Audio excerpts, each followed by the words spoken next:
Good afternoon, everybody. Goeiemiddag allemaal. Molweni.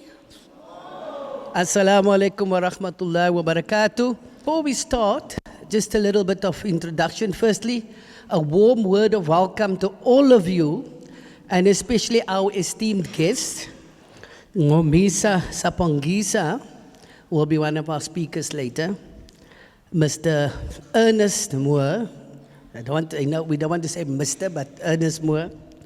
And then Principal, the lady of the house. Thank you, Cheryl, for hosting us here. Let's give Cheryl and Crestway a warm welcome and a pro. Thank you. And of course, we have Professor Jansen in the room. We also have Dr. Moabia in the room, and maybe want to put him on the spot just to comment on what he's heard. And you know, we have a pearls and an education crisis. We couldn't even deliver a budget last night. So we have a crisis. 8 out of 10 learners cannot read for meaning.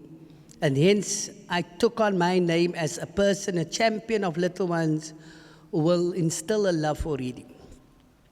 So if you forget my name, just remember the one book man at a time, read one book at a time.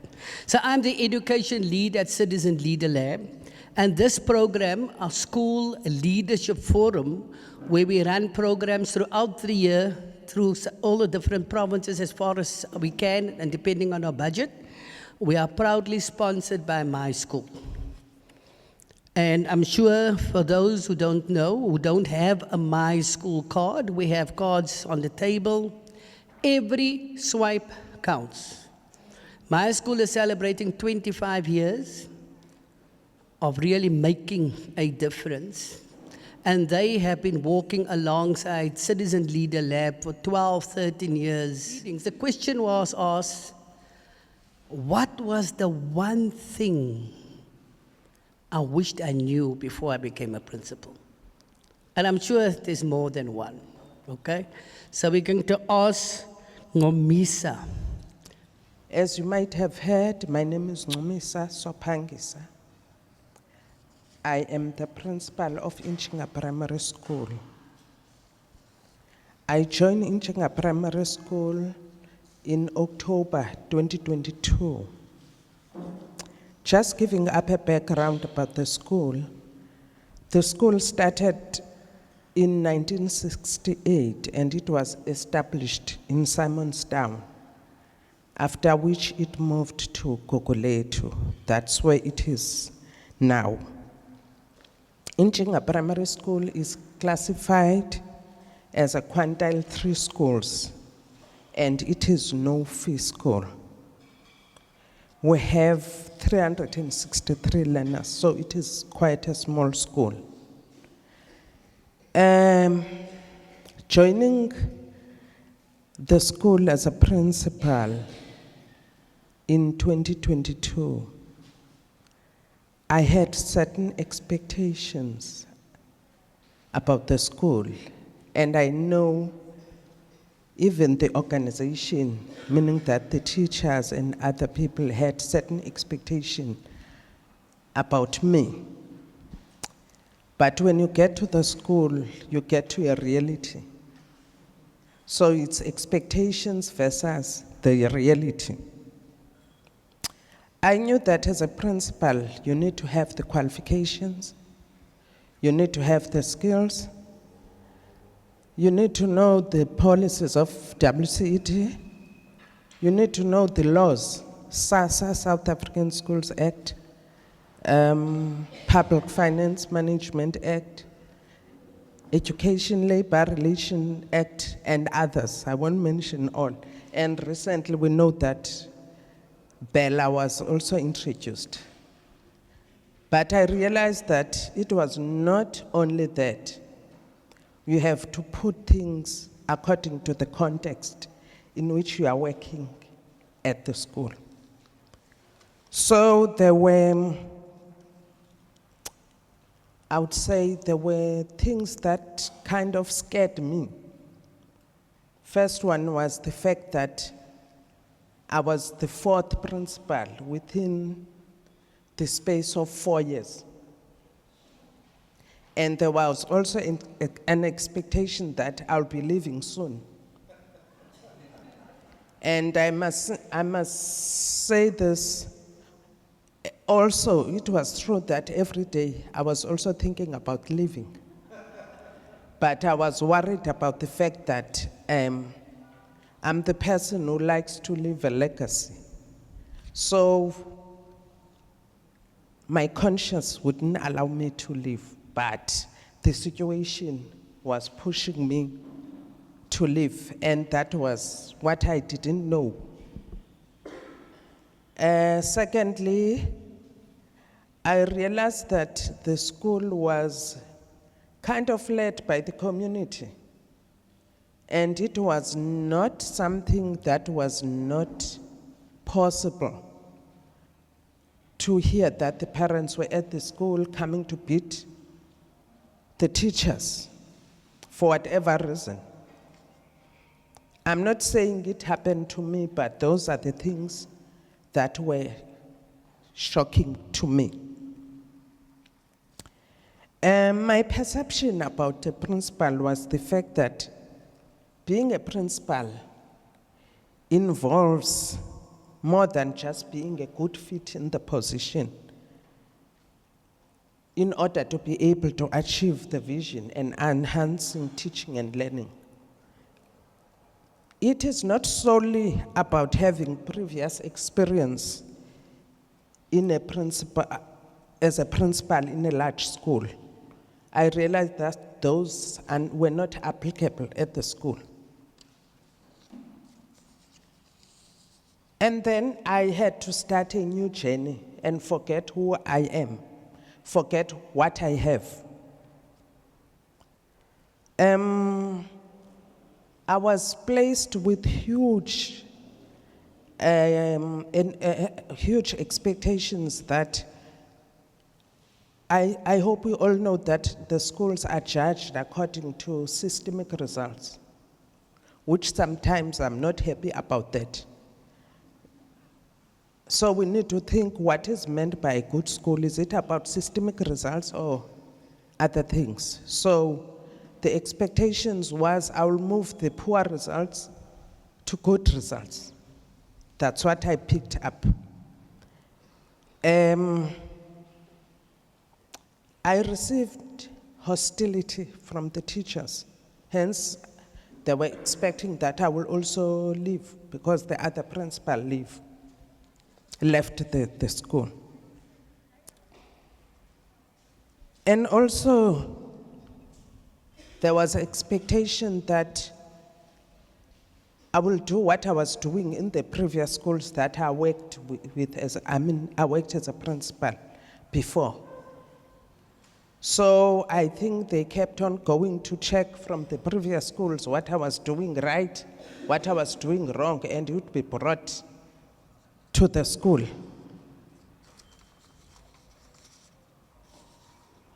I also realized that over the period of 10 years, there were deep-rooted problems that has been happening at this school.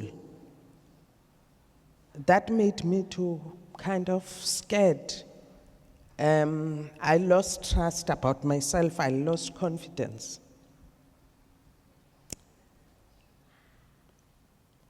Those challenges were rooted from 10 to 15 years. So I'm expected to do miracles.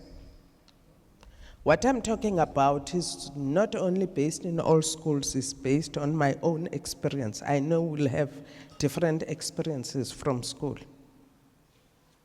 So challenges in the new school necessitated that I unlearn the past practices and try to focus on the new practices. There was also a need of upskilling and enhancing of my skill, as well as acquiring new knowledge to be able to make sure that I cope Also, I realized that I need to take care of myself because the conditions were very bad.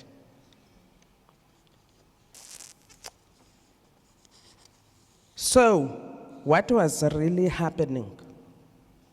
I realized that the staff didn't really have a problem. But as the SMT, we're not working as a team. And you can imagine when there was someone who was acting at the position, and everyone keeps pinpointing at him as the one who's disturbing the school. But actually, what I saw was otherwise. I actually saw that there are people behind the one that is being pinpointed. So my discoveries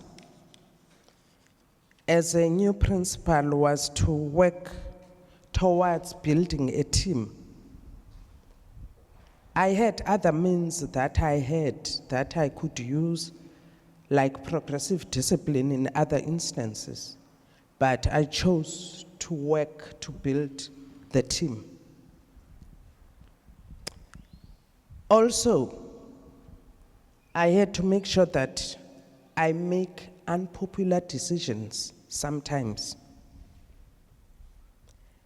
And also I made sure that I need to check whether actually the curriculum delivery was at its best point. How did I do that? The first thing I did was to monitor the books, because that's where you see the quality versus the quantity. And also making sure that the learners are taught the right skills. I've been sharing with the neighbor on the seat about the skills. So one needs to make sure that the learners are being taught the right skills. And then I thought, okay, I need to be the change that I want to see. If you remember Gandhi, when he says, be the change that you wish to see in the world. So I need to change. My focus now had to be shifted towards building and improving the organizational culture, ethos, teams within the school. Also, I had to make sure that I work with the community, because it was something that was used as a threat, that time and again there will be people coming to Toy, and then I will leave the school. I also discovered that some of the staff members were working against the vision of the school and challenged me to develop strategies to build the relationship. I think I mentioned that earlier on. Also, the situation has required me to apply a variety of leadership skills and approaches to address the complex challenges to foster effective teaching and learning at the school. I also had to know how to resolve crises, because at times there will be crises, people coming to look for a job at the school with a great attitude that there is a job in the school. So I had to develop a relationship with the community so that they understand what is going on at the school.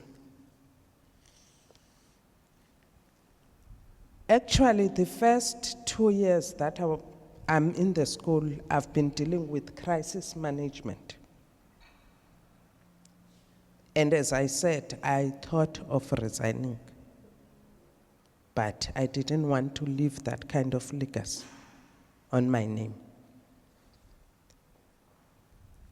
The role of a principal requires one, to fill with expertise, and also to make sure that you deal with the situations accordingly. There's no one way fits all. Time and again you have to change. And also I have to check for those people that are putting positive influence at the school. There were those who were also putting negative influence, but I prefer to work with those who were putting positive influence at the school. While teachers are aware of their teaching responsibility, you find that sometimes they use the time ineffectively.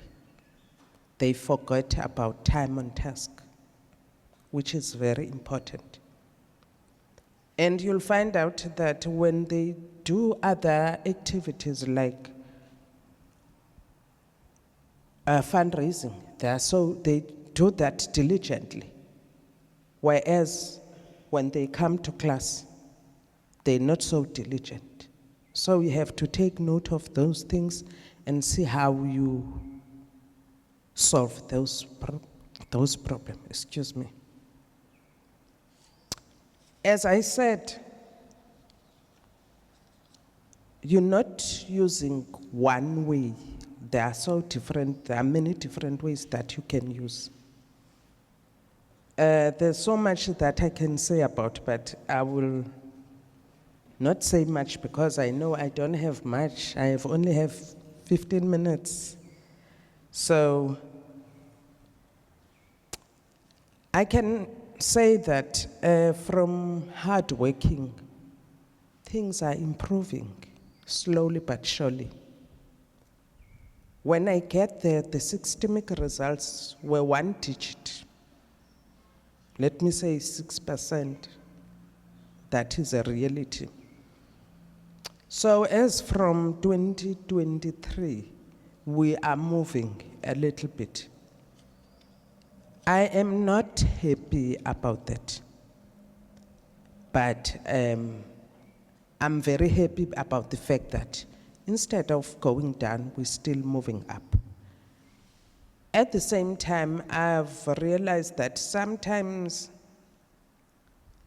we have to comply with systemic results, but it's kind of one-way thing whereby you look at the school or you regard the school as not performing because of systemic results. So I hope that with the strategies that we're using now, there will be improvement.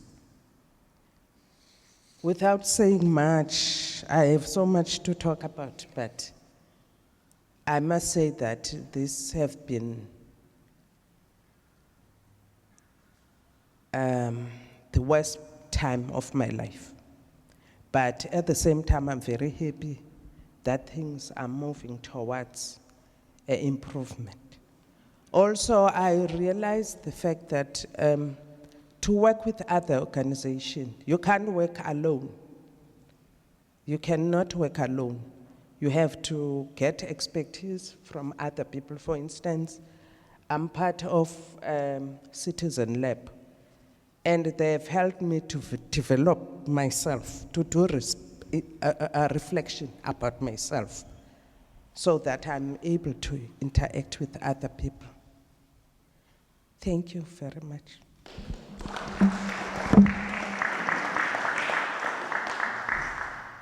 A man who's no stranger to our community, who's been serving the community and maybe the country with distinction, having been a former principal and then joining the Citizen Leader Lab team as the principal liaison, crisscrossing the country, Mr. Ernest Moore. Thank you once again for the honor and the opportunity of being here. Ernest Moore, I was honored to be principal of Sullivan Primary School for 15 years before I retired in 2015. And then I had the honor of joining the amazing organization today known as Citizen Leader Lab. And it's from that background that I want to start my little presentation this afternoon. The brief was, what are the lessons that you wish you'd learned before you became a principal? So when I joined, that time, forgive me, Selwyn, it was PFP, it was Partners for Possibility.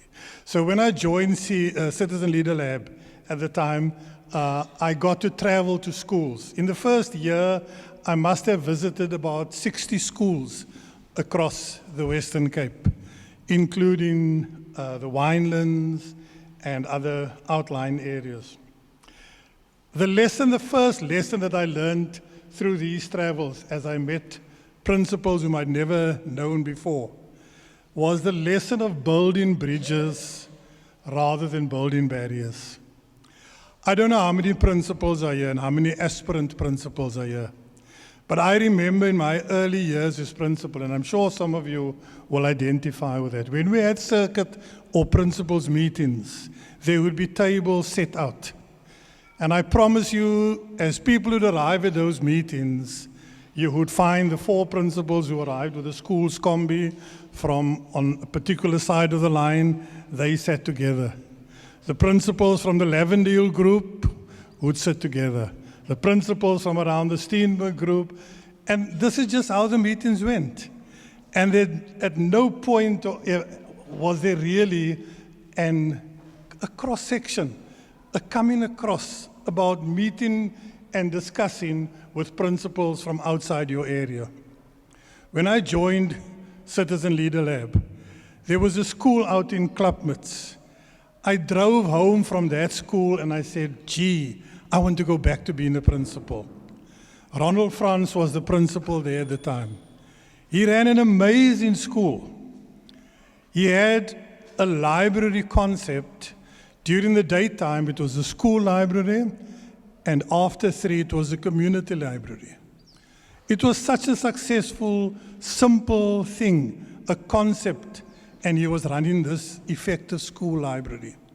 And so I could mention a number of schools that I'd visited, and the learnings that I brought home from those meetings with those principals.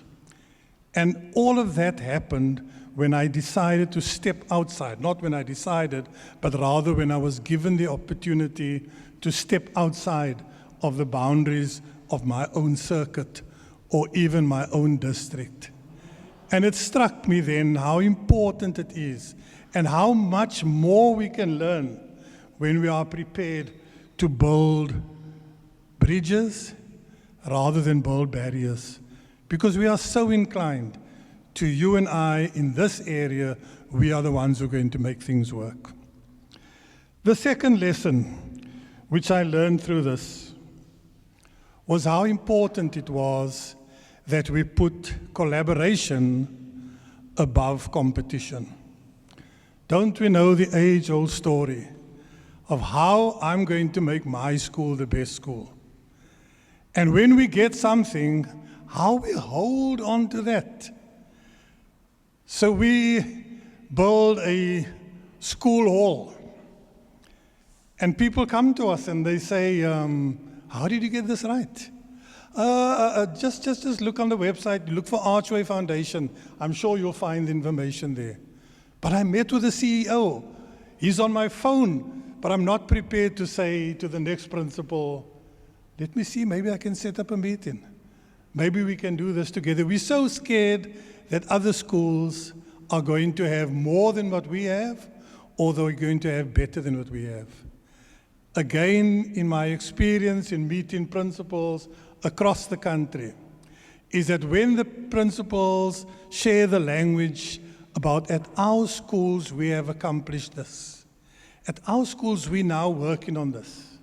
And I think there can be no better example than the Graslow project. I think we saw an example of principals. Greg Flotman, Ridwan is here, Selwyn was part of that project, and other principals who didn't say, I'm going to make my school the greatest school in Grassy Park, but instead came together and said, what can we do together to uplift the schools in the Grassy Park and Lotus River? A hugely successful concept. Schools today still benefit from what came out of that. And it all happened because schools had learned to collaborate rather than constantly to want to be in competition with one another. A third lesson which I learned, a lesson which I wish I had learned as a first-time teacher, not only after I retired as a school principal. Children who come to school will learn. Now we know that story. Die kinders het vandag niks geleer nie. Het jy niks geleer by die skool vandag nie? And just because a teacher hasn't done his or her work, they think that the children haven't learned anything. In fact, the child learned that teachers can't always be trusted. Teachers get paid even though they don't do their work. Children learn from the language at the school. How teachers talk to one another, how teachers talk about one another. Oh, Miss So-and-so had that to say about Mr. So-and-so. Oh, it must be all right because teachers can do that. Then there's probably nothing wrong with skinnering. And we make the mistake, and I speak now to the principals, in believing that children only learn from us teachers. Everybody who comes onto the school grounds is a teacher. Whether you come in to prepare sandwiches or maintain the lawn, fix the plumbing. The children hear you. They hear the language that you use. You're an adult. And children will learn something from you while they are at school. After all, that's where their parents send them here. They send them here to come and learn. So the Western Cape Department, Education Department, has a directive. Enter to learn, leave to serve. As educators, as people who work at schools, our responsibility is to make sure that if children are going to learn, then we have a responsibility to ensure that what they learn equips them to be able to leave and go and serve, and not leave worse off than what they came into the school. An important lesson, I really want to hope I still have a minute or two. An important lesson that I learned way too late is my school versus my school. Now, when I was a young teacher, I became extremely irritated by this principal who would start off with my school. I said, but it's on school. But I didn't give him a chance to talk further. You see, my school, you have to hear what the person has next to say.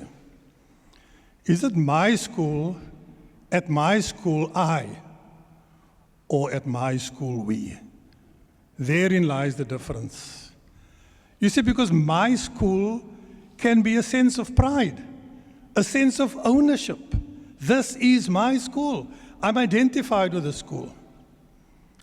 I remember a good colleague who proudly wore his SP tie, an indication that he was proud of being the principal of South Peninsula.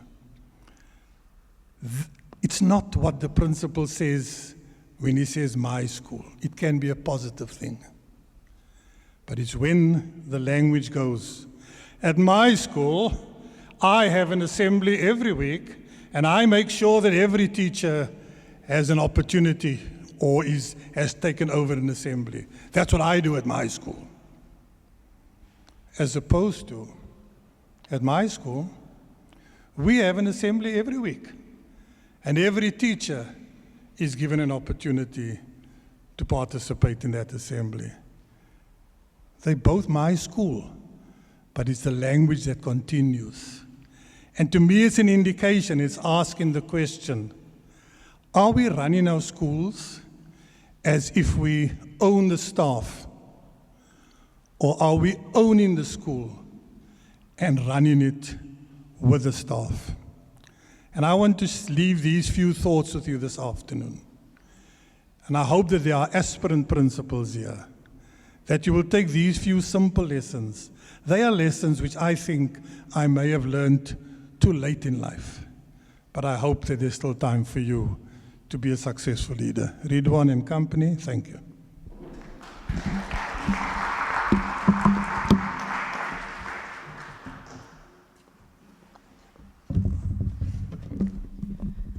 Thank you, Ernest. You heard once a teacher, always a teacher. It's in the blood.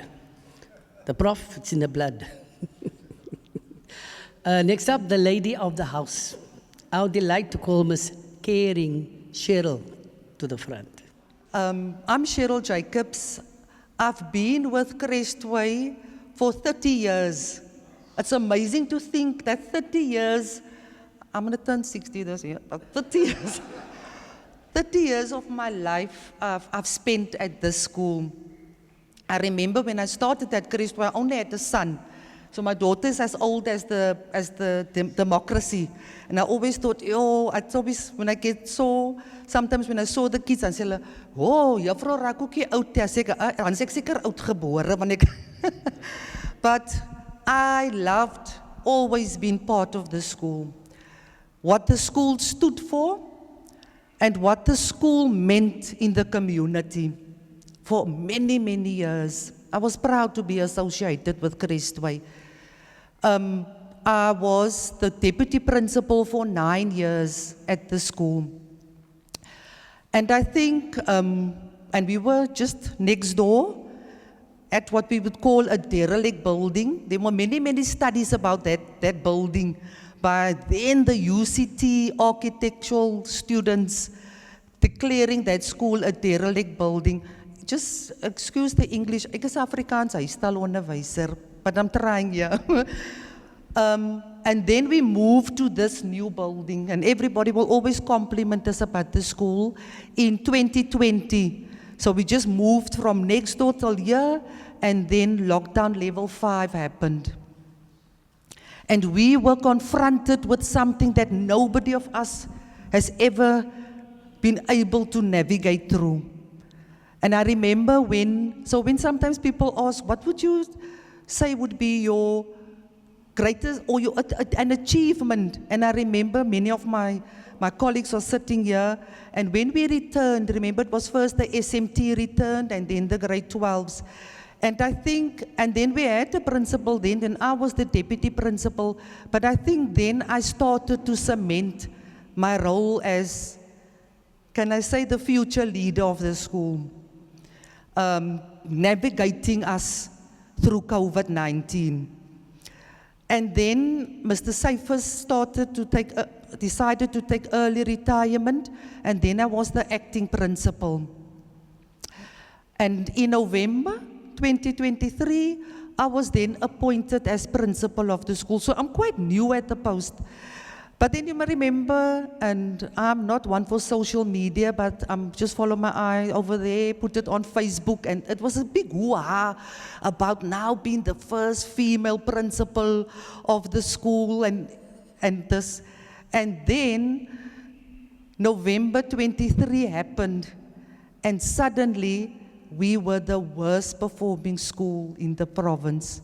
And I remember just before the results came, Mr. Moore came to congratulate me and said to me, we've been watching you and waiting for your appointment to invite you to become part of Citizen Leadership Lab.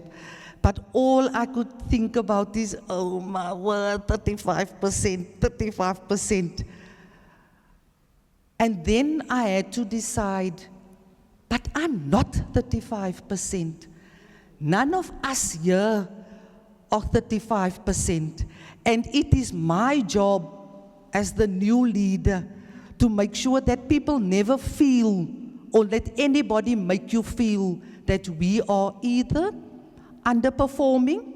That is a perception. I know Professor Jansen, underperforming, or what we are doing here is less than nothing. So coming to school every day was first to get us and set us on a new path. So I think then I just started in 2020, so everything happened. And I just want to say something about when it hit the papers. When it hit the papers, people had lots to say about the school that never ever set foot at the school. But I then remembered and I said, and I know this community. I mean, I told you I've been working here for 30 years. I know this community. If we didn't do what we were supposed to do, those community would be asking for my head. They would have been crucifying us. So it was difficult whenever I got somebody asking, so what went wrong? It was very difficult to put in words what exactly went wrong that we ended up. Because I can promise you, we put in a lot of effort. But be it as it may, and then I think as an intervention, the circuit manager called me and say, please set up a meeting with your chairperson of the SGB and your SMT. The district director called. I still called the circuit manager, what is this meeting all about? I thought maybe they say, no man, we're retracting your appointment. But then we made a meeting, and at that meeting they informed us, and because of the article that I referred to earlier, Professor Jonathan Jansen also read the article. Now, Professor Jonathan Jansen, being growing up in 10th Avenue, decided that, no man, he wants to put up his hand, come to the school and assist and try and make a difference. So, Prof, I said, now what happened? And then having Professor Jansen in your office is not always easy. But then Prof wrote his book, and the first thing, and he brought me, I think before it was published, he brought me a copy of the book.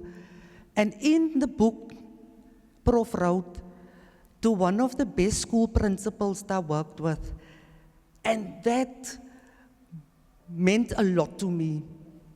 And then I realized a lesson learned, and what I always try to do is affirm your teachers, make them feel seen, appreciate them, believe in them. I always said, I believe, no matter what the outcome was, I believe in you. Every day I tell the staff, I believe in you. I tell the grade 12s, we believe in you. So it's very important to affirm people. And also the lesson, being a principal is not about having power. It is about empowering others. That is why I say, being appointed as the principal came at a late stage personally in my life. And the only thing I said to the staff, so I'm telling you, my mandate is not only about improving the NSC results, Ncumisa, and your systemic results. And I said, the day when I leave here, I'm going to leave this place better than what I found it. And it's going to start one step at a time, taking everybody with me, having a shared vision, leaving nobody behind. Also, sorry, I don't know, I think that's my 15 minutes.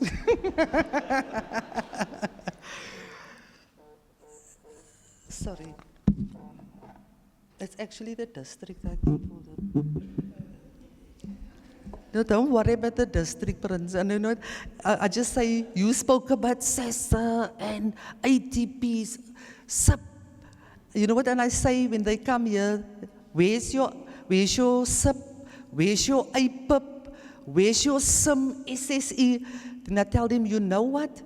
Me and Prof, we really worked hard to turn the school. That man has never asked me for a single document. So leave documents. What I wanted to say, so how did we important principle or future principles, Culture shapes everything. And that is the hard lesson I learned from Professor Jonathan Jansen. That was my first lesson that he taught me. Mrs. Jacobs, your school culture determines everything. Because I thought, oh no, Prof, why would you say we were dysfunctional? No. And we had to start to change from the day that your school starts.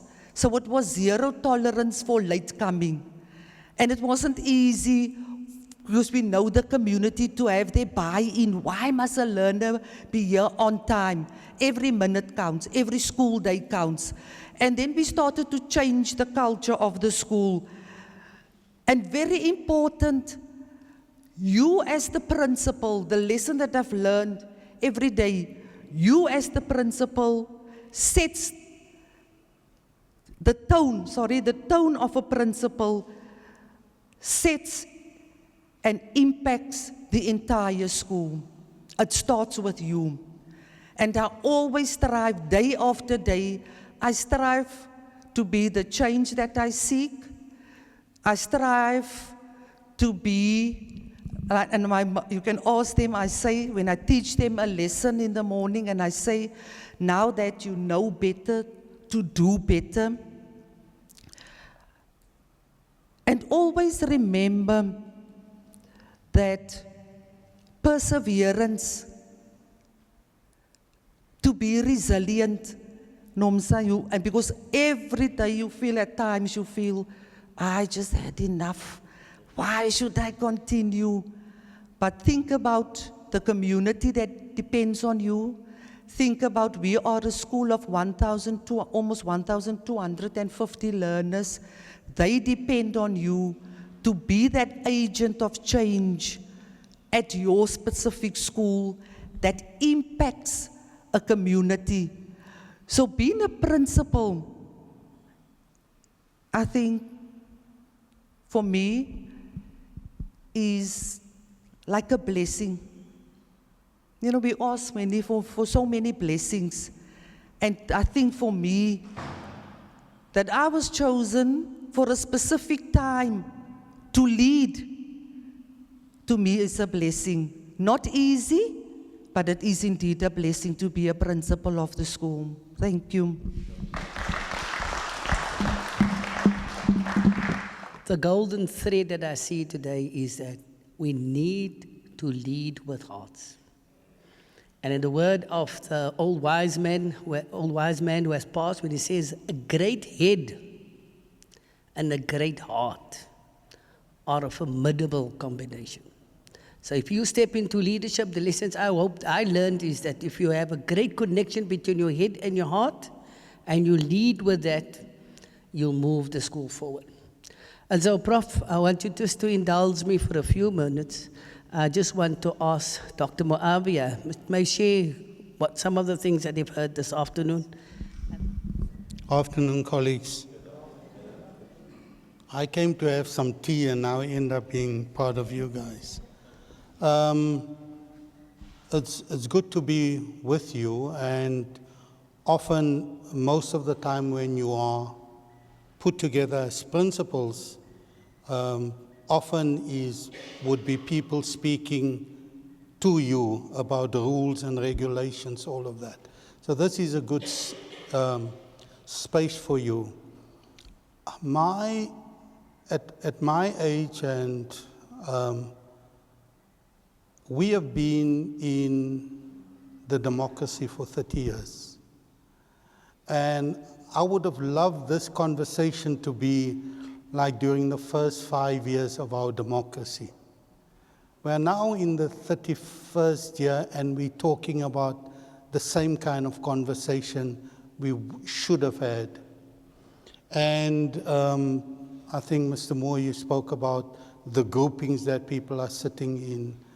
I think we haven't made a dedicated decision to have a South African education system. If I come to you, to what extent is your school a black school, a colored school, and a white school. To what extent is it that? And so, for me, what is sad is that I still see those racial construction in our schools. So what I try to do, and so Prof spoke to the parents about it.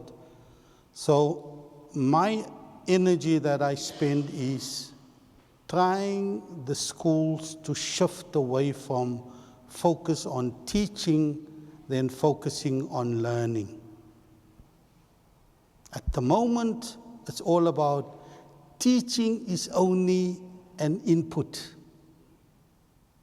Assessment and results don't come from teaching, it comes from learning. And there's a big confusion around just because I taught, the kids have learned. And so the confusion about the WCED systemic evaluation, I label it that because it's the only province in the country that has a systemic evaluation. That entire design is based on skills-based assessment, and we are not teaching skills-based, we are teaching content.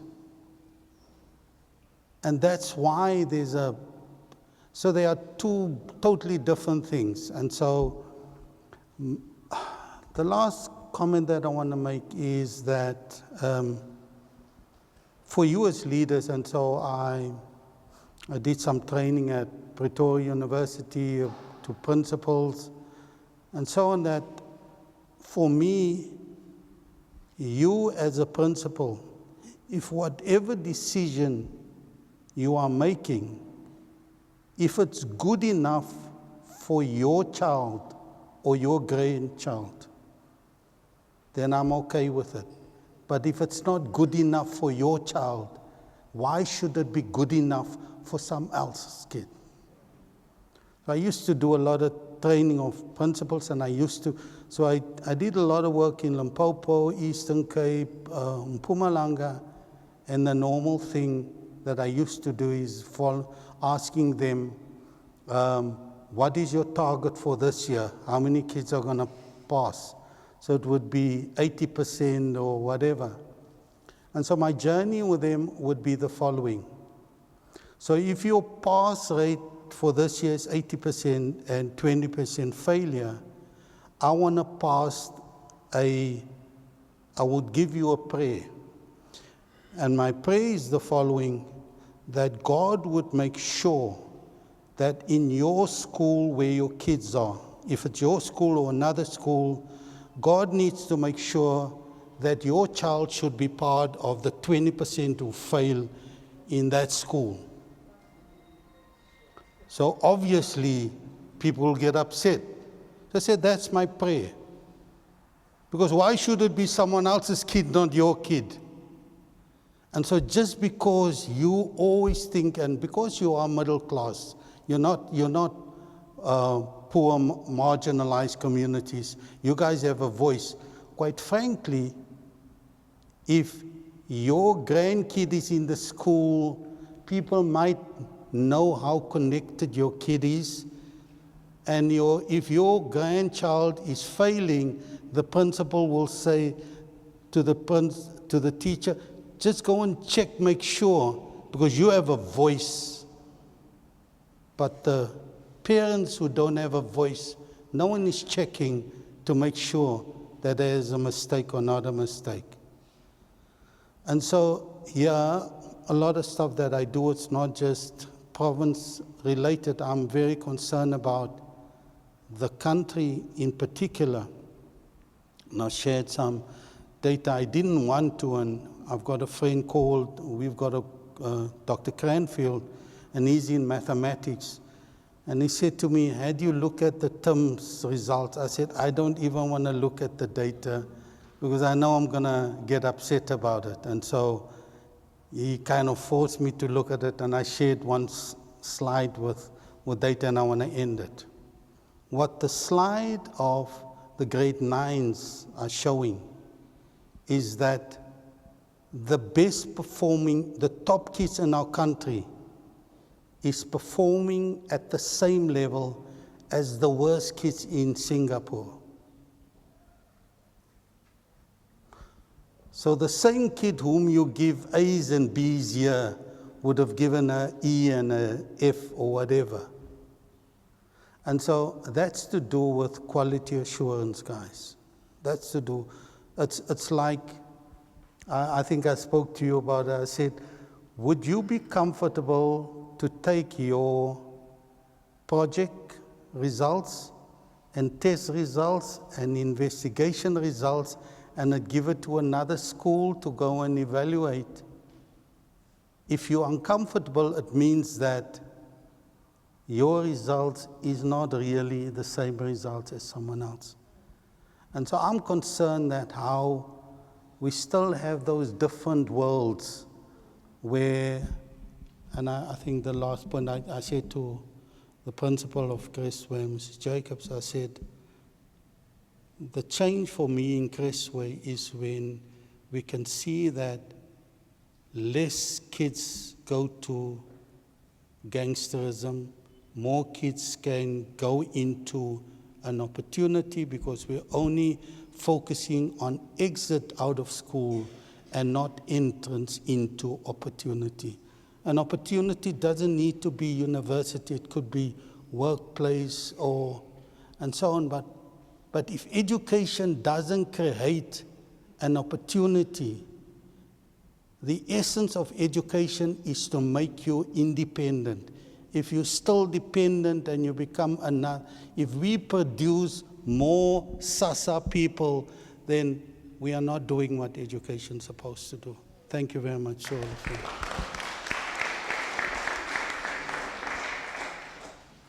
Thank you very much. All the proceeds of these books are going to your schools. So if your school has a need for funding to support your books, I loved the principal here, presentation. Talk to me afterwards. So whatever royalties we get, you can get to your school, okay? This morning we had the grade 8s in this room. And the principal and I spoke with them. And at the end of my little talk, I said to them, pull out a page and write down one thing that you would like the school to do for you. Well, I went to read it all in the principal's office. There was the usual stuff, build a swimming pool. We're right next to a swimming pool, by the way. More soccer, more this, that, and the other thing. But there was one that really struck me, and I shared it with the principal and one of the vice principals, and it said, I want this school. I'm getting goosebumps just saying this. I want this school to make me a champion when I leave in 2029. Isn't that amazing? A kid, 14 years old, 13 years old. I want this school. Don't give me things. I want you to make me a champion when I graduate here. My God. What a privilege to teach other people's kids. I have worked with principals in all 9 provinces. When I was University Vice Chancellor, I used to recruit from the top schools, high schools in the country. And I say this without fear of contradiction, the 4 greatest principals I have ever met. There's thousands of them. The 4 greatest principals, 2 of them are in this room. The one is this man, Ernest Moore, and I'm not biased because I went to that school as a kid. The other is Miss Jacobs, who is an amazing, she doesn't believe it though. She's one of the most amazing leaders, school leaders. She's an inspiration in the school. The other is the outgoing principal of Manzo Matombi, a high school in Mfuleni. What an amazing, when he left that school, I was so angry with the system that you take the best principals and you put them in the bloody department. It's one of the worst things you must do. Pay them double, but don't put them in a department. You get brain dead if you go into, I can say this, they can't fire me, they can fire you. And the other was the principal of Menzi High School in Umlazi, in G section. Menzies High School is where you go. That section of Mlazi is where you go when you're feeling suicidal. You don't come out the other side. And I sat there day in and day out and watched a maestro, like these two maestros, lead a school. And in those shacks, there were kids who would graduate with 7 sevens in that shack, and I take them to the University of the Free State. We have amazing talent in our country and amazing talent in our school. But I thought because this meeting will be mainly with principals and hopefully aspirant principals, that I was just going to take you. Now, I've never had the privilege of being a principal of a school. It would have been nice.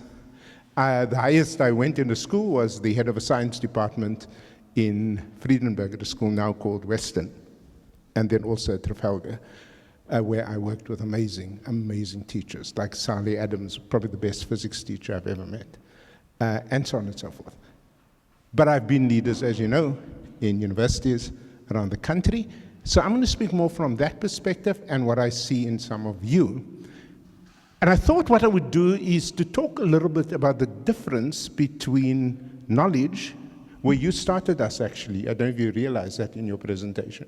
You started us with the difference between knowledge and wisdom. These are two very, very different things, right?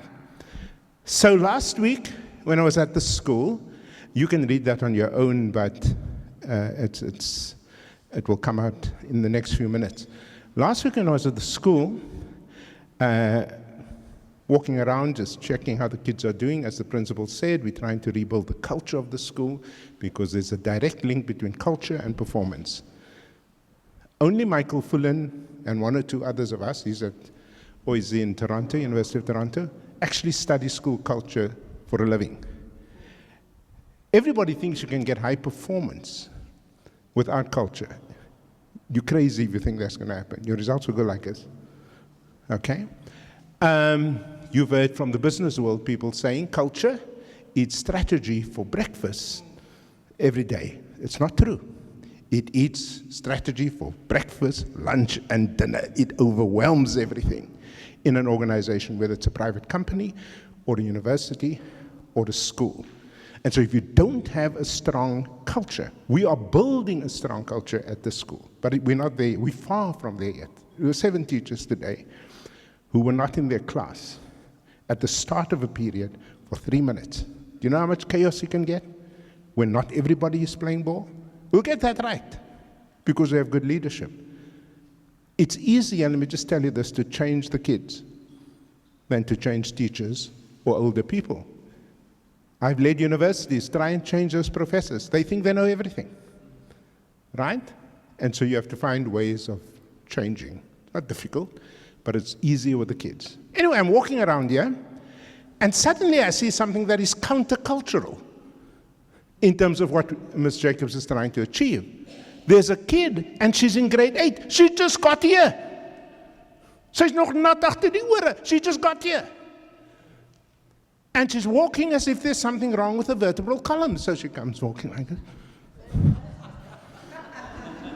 And of course, I was amused. The problem, if she was just walking, I couldn't care less.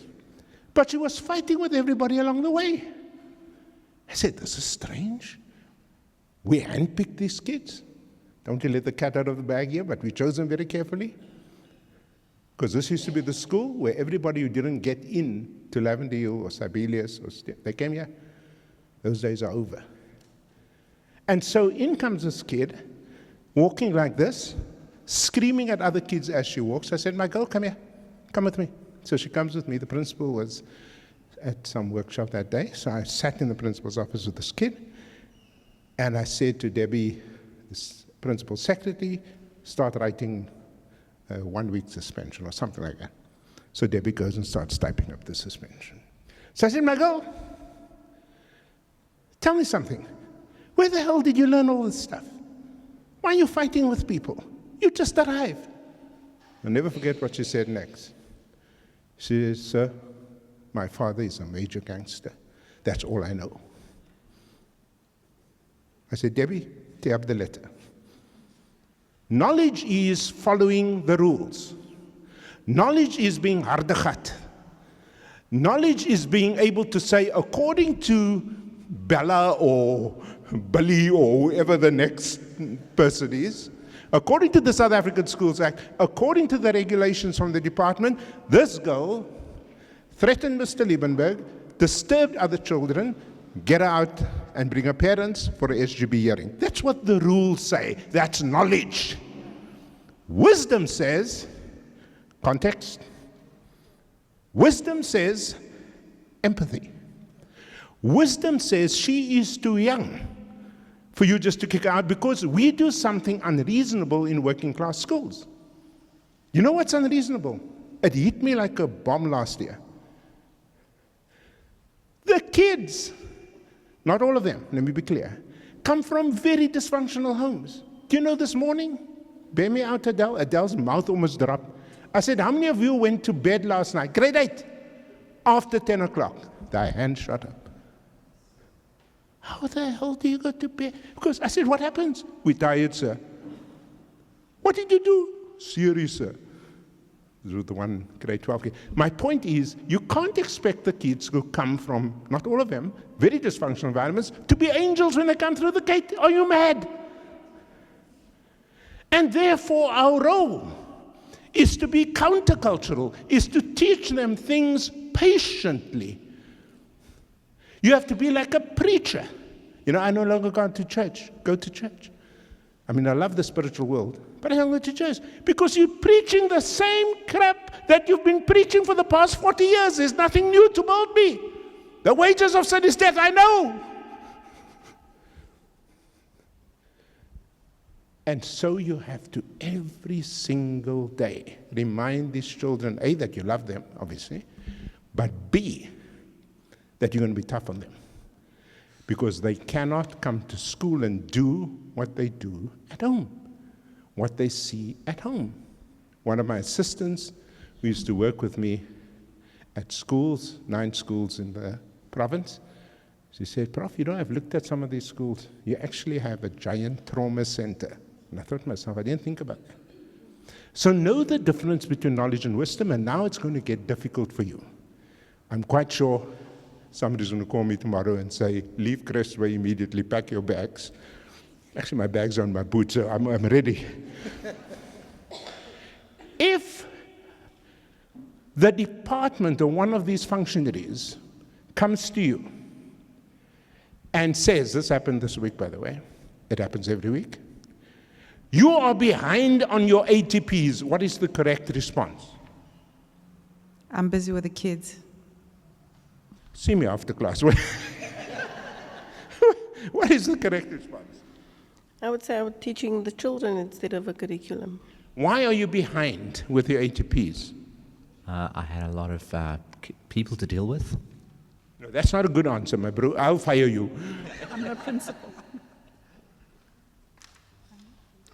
I will say I take more time to teach because running for TATP, at the end, I leave some kids behind. If I'm going to run for ATP, I'm leaving kids behind for knowledge in terms of, because at the end of the day, these kids must write a test. So if I don't teach knowledge and content and knowledge and run for ATP, then I am not doing what I'm supposed to do. What a brilliant answer. Which school are you at, ma'am?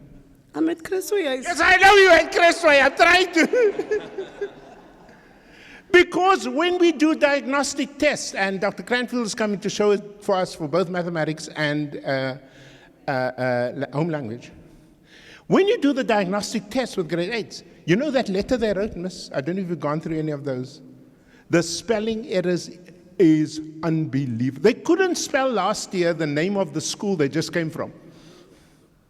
In other words, if you go with the ATPs from day one, there is a whole lot of prior knowledge that has not yet been established.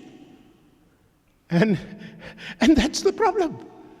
And so you first have to do some very basic things with the number concept, for example, before you jump into quadratic equations or fractions or whatever they do in grade 8 mathematics. So it's unreasonable for somebody who comes, who's been told by somebody at the top, who's been told by somebody on the top of her, go to the schools and tell them to finish the ATP. You've not been a teacher if you come with such crap. Because for me to speed up later, I had the privilege of teaching grade 9 natural science last year in Afrikaans, which was a challenge. And then I realized I can't assume in teaching the periodic table that they already know the basic concept of an atom, or a molecule, let alone an element as a word, as a term. So I'm going to build it up. It's going to take me 1.5 weeks, but guess what? By the time I do that, you're good to go. So you're going to be behind with the ATP. You can't do coverage for the sake of coverage, because then you're covering up. Knowledge says there's an ATP mandate. Wisdom says, I'm not going to waste my time. It's wise to be able to do this slowly so that they all can pass. Now, I'm going to give you a tough one. There's 3 cases. I don't have time. I'll just do one. This happened this morning, by the way, in Mr. I have a ringside seat to her leadership. So she puts me at a very small desk, and if I just stay away one day, she puts things on that desk. You know, that I said, kom sê, juffrou, you know. Ek praat uit die huis uit. I saw this happen today. No judgment, by the way. A teacher comes in, I'm not going to give you the full context because this is the game, and says, Miss, I need to leave for home. Now you must understand, this is a crisis if you're a principal, because you've got to get somebody for the rest of the 8 periods or whatever it is to either supervise or continue that work and so on. It's a crisis in any school. And in the Western Cape, we got very good data of schools where you can have up to 7, 8, 9, 10 teachers absent on one day. Let me just say this to you. In the tone that Dr. Khali shared. If you tried that stunt at a white school, you'll be out of a job immediately. But we do it in our schools here in the working class areas because we can. What I'm saying is, you will never find that at St. Cyprian's in the City Bowl, 9 teachers absent on one day. Never. And I know because I have students there that I supervise who are teachers. Or at Kirstenbosch, or at Sachs. Never. And yet you go into our schools in working class communities, and it's a regular thing. It's complex, but one of the reasons is because it's okay. And as he said, it's not your children. What would happen in a white school if the parents find out that the life sciences teacher, sorry, I'm just choosing life sciences, was absent for 4 weeks? They'll be knocking down that door and saying, what's happening here? Right? Yeah, parents don't come for that. Parents come here to say why the kid had 3 knives and not 2. That's my point. Muawiya's point is, if you treat everybody's child with the same sense of duty, you won't have that. But this is not necessarily the case this morning. It's a bit different. Turn around that page if you have it. And I'm asking you 2 questions relevant to that particular example. What would be a knowledgeable response? In other words, knowing the rules, what would you do as a principal? And, you can make this up by the way if you wish, what would be a wise response? You'll notice in the thinking, that's not always easy to separate these 2 things. I know that. But just try that with your colleague next to you, and I'll come back to you in 60 seconds. What would be a knowledgeable response given the rules? And what would be a wise response situation? So what we came out with and that we highlighting in the second sentence is what goes through the mind of the principal at that point. So, you know, you have your with certain staff members, you will have an idea, no, is this true or not? So then you you will question, as a leader, as I've seen before, question, is it true? Is it valid? I know if the person is in their right to do so, they can, but how many times did you do this before? Is it a habit? So all those things will come to it will differ per person what your response will be. Right. And what I like about your examples, you're working within this sort of what does a knowledgeable person do, as opposed to a wise person. A knowledgeable person says, establish the facts. Is this person a regular for this guy? You know what I mean? Beautiful. And if, still sticking in the knowledgeable response, what are the kinds of questions you ask that a teacher, assuming you let her go? I'll ask her more questions about the actual circumstances. But let's say you're convinced. What does a person working within this knowledge frame do? Ask. Yes! Say that again. See what happens when you do math? No, that's unfair. That's unfair. Do you have work for the learners? Gee, that's what the principal asked this morning. Is the work available to continue? And she said, I think it's written on the board or so on. By the way, if you're still writing on the board, you need to get into the 21st century very quickly. But anyway, forget that. Of course, did you make arrangements? Yes. Lovely. What other questions might you ask in this knowledge frame? Okay. What's that? No, I'm saying it's the reality that people... No, I'm saying, Prof, I don't entertain things like that. Hi, Bo. So the person comes there and says, I need to go home. You don't entertain that. I can't. Talk to me. If I have to entertain that about an adult, then I would likely be entertaining that about kids. If we are going to raise a society that is responsible and have integrity, we need to have our lives sorted out. This is my mother, right? She's had a heart attack, she's had a series of medical issues. I really do need to go. Now listen, all right? I'll go home, I'll do what I can for my mum, I'll try and get back in a couple of hours, right, if I possibly can, to teach the rest of the afternoon. And you're going to turn around at me and say, no, you're not going? Come on. Okay, so I want to link you to the guy with the blue shirt, the Blue Bull supporter, that guy. Okay, because he's sort of saying, I want to establish the facts, I want to know if this is real, and if it isn't, I'm just trying to, I'll come back to you now, you would say, I'm not having it. So I'll tell you where I come from with my response. My first thing with anyone that comes into my institution, be healthy and teach the people around you to be healthy. Accountability does not just come with the work that we do. Accountability starts with us, our thinking and our health and how we conduct our lives. And yes, things do happen, life does happen. And when I know that I have a mother who might be sickly, I need to make arrangements to make sure that I can fulfill on my accountabilities as well, and the vulnerable can also be taken care of in my absence. Okay. We're talking in general here, and I like the fact that the two of you have gotten into this exchange. I do want to give another example, because I'm afraid I'm like you. Okay, if your mother's sick, why didn't you make plans? I'm not talking about to die. Of course, I'll go to the funeral, but... Good afternoon, colleagues. This story that I want to share about myself. I'm a regular, coming to work at school.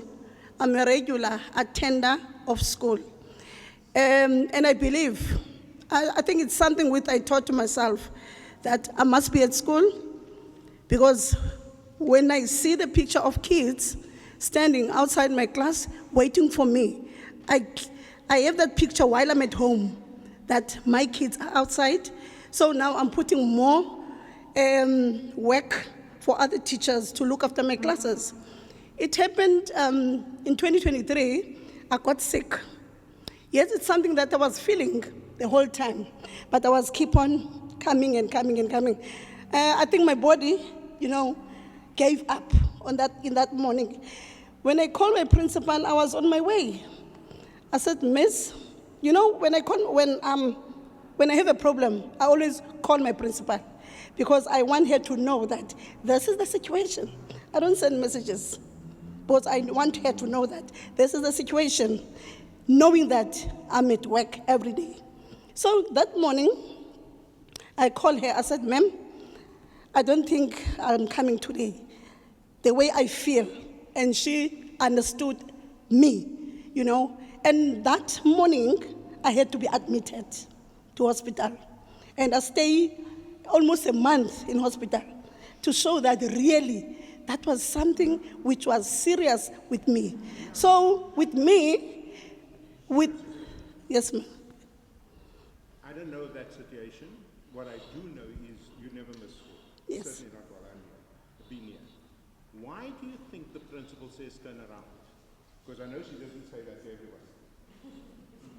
When she says? Why did she say go To you?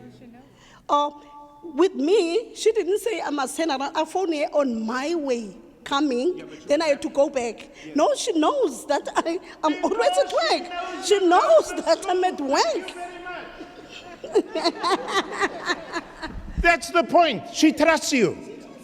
Right? Now I want to come back to my sister in front here. I can't reveal too much, obviously, because I work at the school.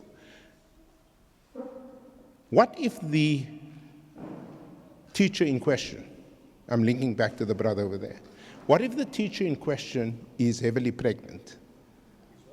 Heavily pregnant. And she has a history of hypertension. Would you still say, I'm not taking your shit? That is an understandable situation. Yeah. So the first case is knowledge. The second case is wisdom. I must use my discernment. You with me? Let me take you into my world as a university professor. I've never understood this. Been a dean, been a HOD, been a vice. I never understood this. Tell me if I'm wrong. In 90% of the cases, this is true. A young academic comes to the dean, or the HOD, that's the first, of the microbiology department, and says, HOD, I have good news. This is real in my world. I have good news. Harvard University just called and they gave me a postdoc fellowship. In 90% of the cases in South Africa, this is what the head of department says. And who the hell is going to teach your classes? The guy is coming to be celebrated. He's coming to be enthused. He's coming to hear, give me a hug. No. These morons. First question is, who's going to teach your class on Monday? Am I wrong, ma'am? With my attitude? No. In what frame is he working? Knowledge or wisdom? Knowledge. He's working with the rules of leave. How much leave do you have? Who the hell cares? This is one of the most prestigious things that can happen to any academic in my world. What would a wise response look like? I'm ignoring my Crestway colleagues because I don't want them to feel I'm being, hitting on them. So I was going to Adele, but now I'm coming to you. Okay. What would a wise response? Give me the reasoning of a wise professor. Oh, I don't know if I could do that, but my question would be, when would that start? No, that's still in the knowledge frame. Already. Well done. You're amazing. Well done. You are amazing. Can I take you for dinner? Yes. And I'm so glad that you're part of my department. What an honor for our department. That you're part of us. And you'll never be a professor. You're asking all the right questions. I like you, man. In other words, a wise head of department does what you does. Hey, let's go have a drink. I'm proud of you. Now, of course, you might not know this, but this is how you reason in a university. When you come back, we all look good. We all look good. But because we are trained so in this narrow knowledge thing, compliance, you can be compliant and be wrong. That's going to hurt. You can be compliant and do the wrong things. Because the question that should be at the forefront of your mind as a leader is, what is in the best interest of the school? What is in the best interest of this learner? When one of our brilliant grade 10 learners won this fellowship, Fatima Jakut, to go to China to learn about the biological sciences, a principal could have said, you're going to miss too many classes, right? How are you going to catch up? But because she's wise, she said, oh my God, what is her name again? Ayanda. Ayanda, we're so proud of you. Her picture's all over the place. That's the difference between knowledge and wisdom. Thank you, sir. We would like to give you an opportunity to ask a question or to make a comment. Anybody? Yeah, we have a hand.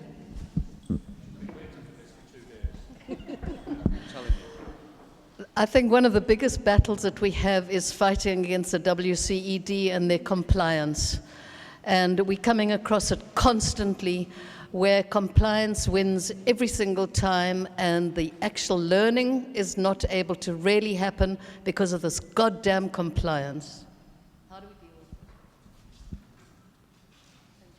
with it? A deafening silence. We must say, yeah, yeah. Anybody else? Some brave voices in the room? Listen to the comment about the Tims. Right, at Christmas. I looked at those results, and you can tell from my accent, I'm not from South Africa, I'm from the UK.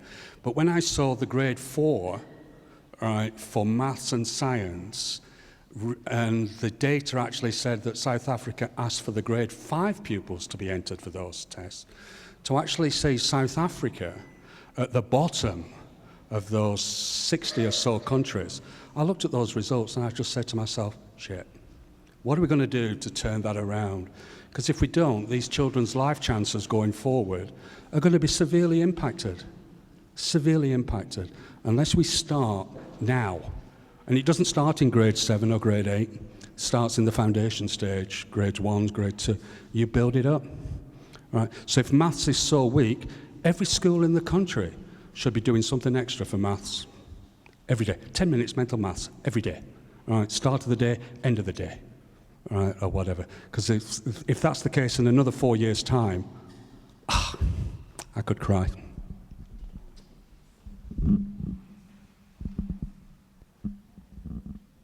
Deep in soul. No, I just told my friend that it is so difficult sometimes to see when people are studying, they enrich themselves, we need to get the wisdom, the bachelors, the degrees.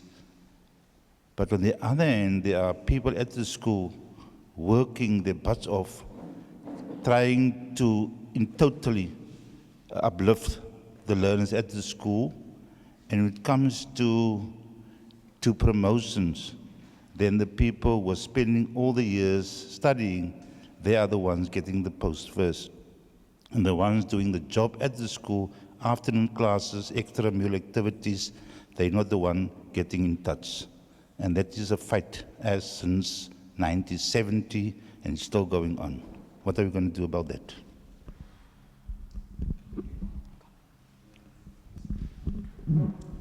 Hi everybody, I just want to make 2 comments. 3 comments. Congrats, Cheryl. You get crucified when it's down.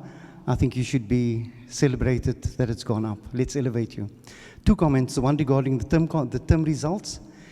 It's not that South Africa is in trouble, it's that the schools of the poor are in trouble. It's their results that are skewing the overall results, because the best of the best schools, their results are comparable with the best of the best. And the second point, I hope I don't lose it. Ridwan, I might just remember it and then come back to you on it. Okay. All right.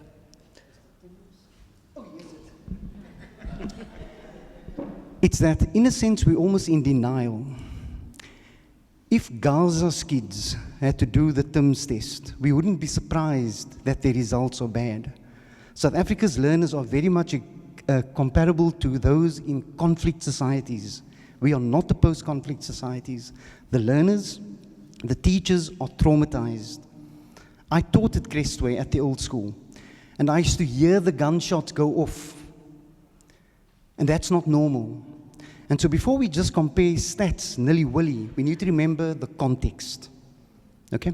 Then I want to say a big thank you to everybody that came out this afternoon. I walked into the room and I was just enjoying what I see, because it was a cross-section of people from this area coming together and saying, let's talk about something that's very important, the leadership in our schools.